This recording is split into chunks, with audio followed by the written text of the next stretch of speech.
Mga bro, ganito kalalim yung nahulihan natin. Sukatin natin para meron din kayong idea kung gaano nga ba kalalim yung ginagawa natin pag tayo namimingot ng tilapia na. Kaganon mga bro, na nakadalawang sunod kayo sa ganon kalalim, wag na kayo magpapalipat-lipat ng ng lalim. Dali tayo na isa. Hop, mamaw. Lika rito. Okay mga bro, grabe oh. Napakalaki. Halos 1 kilo pala. Ayan.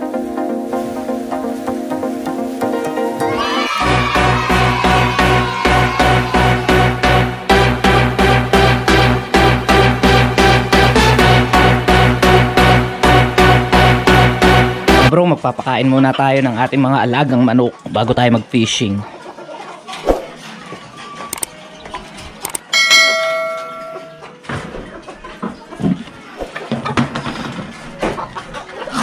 Yan, good morning sa inyo mga bro. Papakain muna tayo ng ating mga alagang manok bago tayo mag-fishing.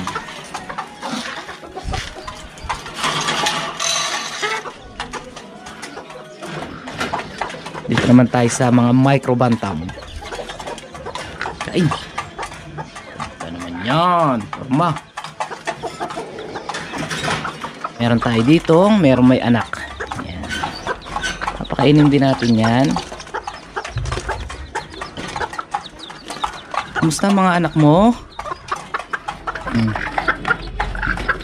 Kain.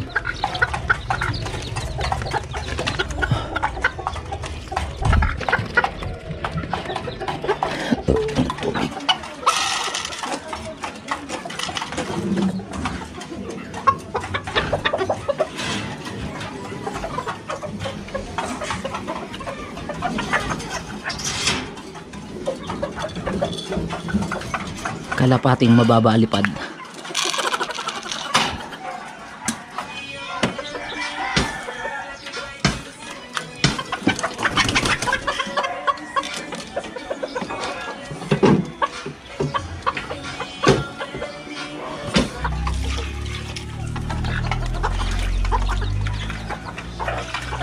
A few moments later. Yo, what's up? Good morning sa inyo lahat mga bro. Mapagpalang araw sa ating lahat.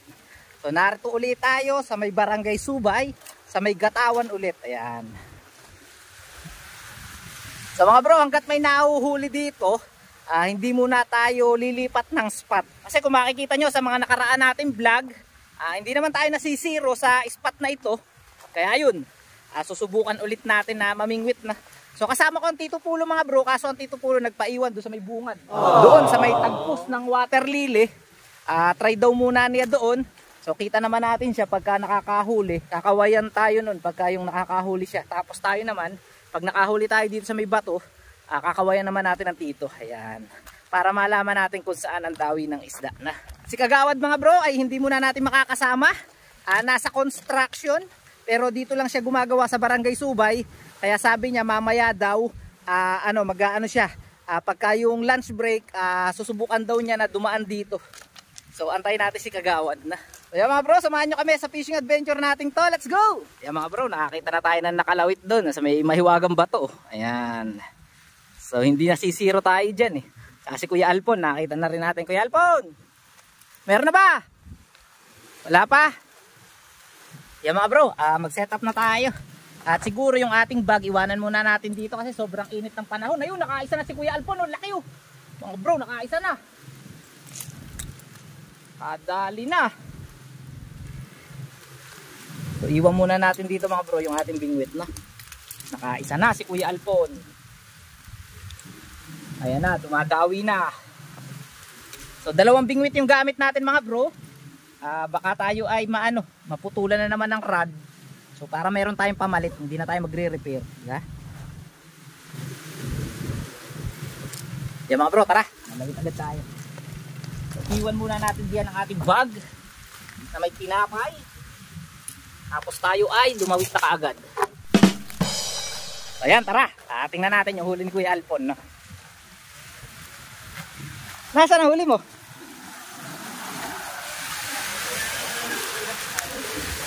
Ayun. Bro. Ayun, ang laki rin. So tara, lawit tayo mga bro. Ito pulo, hanggang sa bungad. So yun, ganun pa rin mga bro, ang gamit natin pain, lumot. So sana may mahuli tayo. So tara. Ito na, ito na zero. Hindi na natin zero. Malalim ba? Ikaw lang ba? Amulan ka sa zero. Malalim.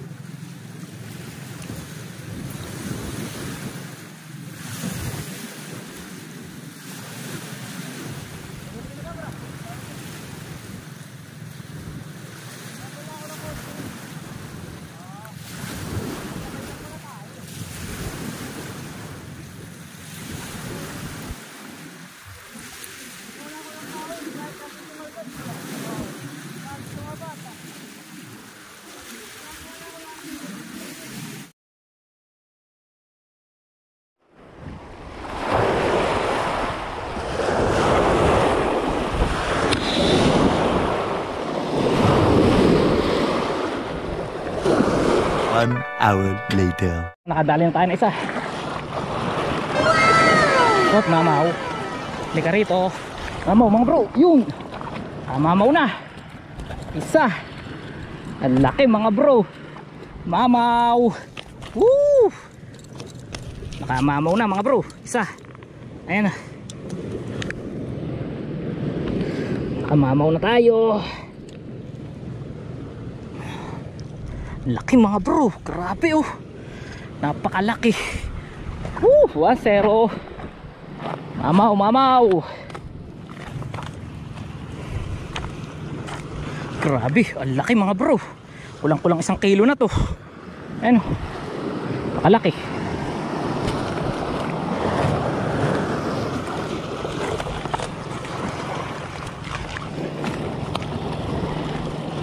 Diyan muna siya mga bro, no? Palangoy muna natin.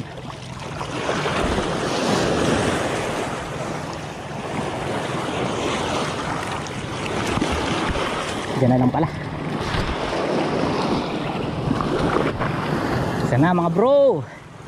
Di na tayo 0. Kagaya na tayo ni Kuya Alpon. Nakaisa na rin.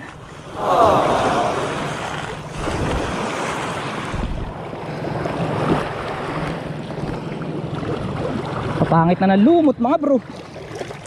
Wala tayong makita magandang klaseng lumot. Yan.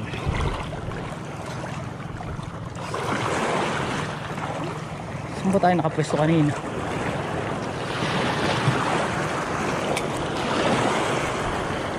Nandito. So mga bro, dumating na rin si Jensen na yun. Nakita na natin sa may unahan. Andun, namimiwa sa may bato. A few moments later. Isa na naman tayo. Oh, pangalawa. Oh. Nice one. Laki rin mga bro. Pangalawa na. Hihi. 2-0. Ayos, bang ganda ng tama mga bro. So mga bro, ganito kalalim yung nahulihan natin. Sukatin natin na. Para meron din kayong idea kung gaano nga ba kalalim yung ginagawa natin pag tayo namimingot ng tilapia na. So ito yung ating dulong taga. Tapos ito yung pangalawa natin na taga mga bro. Ayan. Tapos ito naman yung stopper natin mga bro. Ayan, ito yung stopper natin. So bale, dangkalin natin mga bro. Dangkalin natin. Padangkal para maganda. Okay, 1 2 3. Tatlot kalahating dangkal mga bro. Ang lalim na nahulihan natin. So pagka ganun mga bro na nakadalawang sunod kayo sa ganun kalalim, wag na kayo magpapalipat-lipat ng ng lalim. Unless hindi siya kumibit ng mga 1 oras, mga kalahating oras, so pwede ulit kayo mag-experiment kung gaano kalalim yung gagawin ninyo. So lampas na pala tayo sa ating fish keeper, no? So ganun yung mga bro, hanggat may kumikibit, wag kayong magbabago ng ng setup hanggat may nahuhuli kayo. Tapos pag mga 1 oras nga wala kayong mahuli, mag-experiment na ulit kayo. Laliman nyo, babawan nyo, kung saan ulit kayo makahuli mga bro. So ganun yun. Ayan, nakakadalawa na tayo. Laki nung isa mga bro, mamaw. Ayan, grabe, napakalaki. Dalawa na. Tapos mga bro, pag pipili naman kayo ng pain, yung madulas, piliin nyo yung madulas na lumot para maganda. Ayan, katulad nito. Tapos lagyan nyo ng lawit. Palitan na rin natin tong isa mga bro.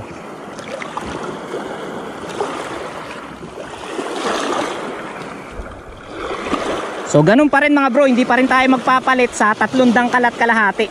Hindi natin babaguhin yung setup natin.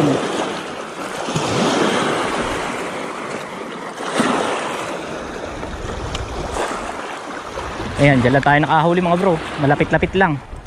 So siguro mga 7 metro mula sa kinatatayuan natin hanggang doon sa ating floater mga bro, yung ating yung layo na nahulihan natin. So hindi tayo magbabago hanggat may nahuhuli tayo sa isang lugar. Ayan mga bro, narito na si Kagawad. Kagawad, bakit nilaya tayo ng ibang kahaba?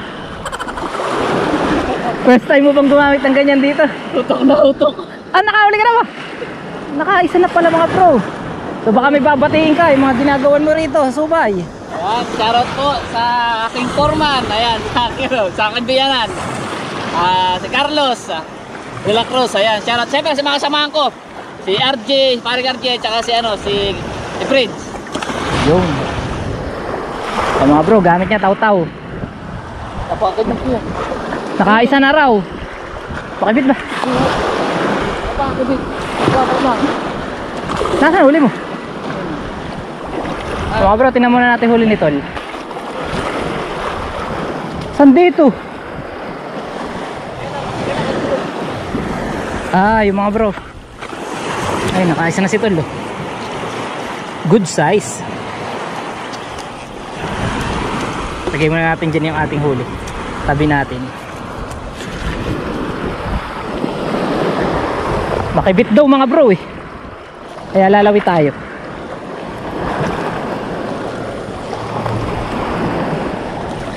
Mga bro, time check natin, alas 3 na ng hapon. At hindi na nalagdagan yung ating huli. Lumakas na yung hangin, malalaki na yung alon. Ay, hindi na tayo nakakibitan. So sila, wala ring huli mga bro. Tito Pulo, si Jensen, wala rin. Si Tol, nakaisang maliit. Tapos tayo, nakadalawa. Ayan, buti nakadalawa tayo mga bro. Ayan, mamaw rin yung isa. Kuya Alpon, umuwi na rin mga bro. Bali nakatatlo siya. Ayan, nakalawit pa sila. Si Tol. Ayan ang huli natin mga bro. Mamaw yung isa, wala laki. Ayan mga bro, dahil dala naman natin yung kiluhan natin, kiluhin natin yung ating huli. Yung malaki lang ang kikiluhin natin. Tingnan natin kung ilang kilo ang huli natin ngayon na mamaw. Pero sa tingin ko mga bro, hindi aabot to ng 1 kilo. Baka mga 8 guhit lang. Sa karpula ko. So tingnan natin. Ayan mga bro, naka 0 ah. Ayan, 0. Mga bro, halos 1 kilo pala. Ayan. Ayan, 1 kilo rin tayo. Mamaw. Ayan mga bro, malulungkot ang fishing ngayon. Buti hindi tayo na 0. So uwi na tayo, mag-ayos tayo. Bawi na lang tayo bukas. Sa tingin ko mga bro, lilitaw bukas. Nararamdaman namin. Ano kaya? Dito kaya ulit tayo. Sa isla farm naman kaya.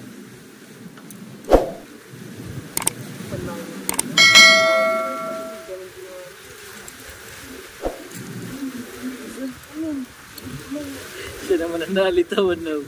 Pagdating ko kanina, nag-i-intro ako dun na. Huli agad, sabi ah. Drown! Sabi ko to, pagtigi ako. Dating nakaparestaurant ka dati. Una lang sa akin ng kaunti yun. Nakalawit na siya nang dumating ako, pero 2 bato pa lang daw siya. Tapos hindi nagse-set up ako dun na. Nakahuli. Naku, sa malaki. Ito. Pagtali ka kagad. Kung papulong ng kasaroon. Ay ako, dito na ako nakahuli. Ayan, diyan na eh. Naman ang hindi 0 ngayon. Ito naman, Jensen na 0. Ano kaya? Tito Pulo kaya? Si Alpo naman ang may huli yan. Si Alpo na 0 na. Parang sa Nung nakaraan, sunod-sunod yung wala. Sunod-sunod 0 yun. Ngayon yung nakabawi naman siya. talaga pag nangyari, nakikita mo medyo